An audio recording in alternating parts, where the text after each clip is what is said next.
రాజన్న సిరిసిల్ల జిల్లా సర్దాపూర్లోని 17వ పోలీస్ బెటాలియన్లో మహిళలకు చట్టాలపై అవగాహన కార్యక్రమం నిర్వహించారు.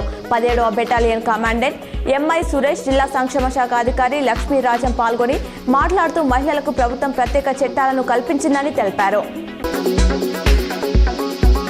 భారతదేశంలో జాతీయ జనతా పార్టీ రాజకీయ విధానాలు వేరైనప్పటికీ సిద్ధాంత వైరుధ్యాలు ఉన్నప్పటికీ దేశంలో ఉగ్రవాదాన్ని అంతం చేయడం కోసం భారత ప్రధాని నరేంద్ర మోదీ తీసుకునే చర్యలకు భారత కమ్యూనిస్ట్ పార్టీ సిపిఐ సంపూర్ణ మద్దతు ఉంటుందని సిపిఐ కరీంనగర్ జిల్లా కార్యదర్శి మర్రి వెంకటస్వామి తెలిపారు.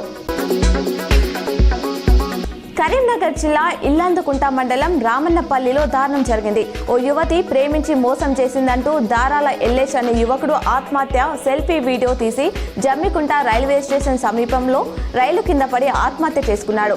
7 సంవత్సరాలు సహజీవనం చేసి వేరే వ్యక్తితో వివాహం చేసుకుందని ఆరోపించారు. ఆ యువతి వచ్చే వరకు తన శవాన్ని తీయవద్దని తల్లిదండ్రులకు సెల్ఫీ వీడియోలో విజ్ఞప్తి చేశారు.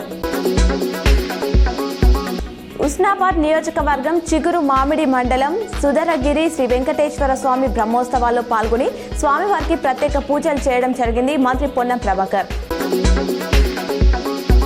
ఉస్నాబాద్ నియోజకవర్గంలో ఇటీవల మరణించిన పలువురి కుటుంబ సభ్యులను పరామర్శించి ధైర్యం చెప్పిన మంత్రి పొన్నం ప్రభాకర్ ఉస్నాబాద్ శ్రీ రేణుకెల్లమ్మ అమ్మవారిని దర్శించుకొని ప్రత్యేక పూజలు చేసిన మంత్రి పొన్నం ప్రభాకర్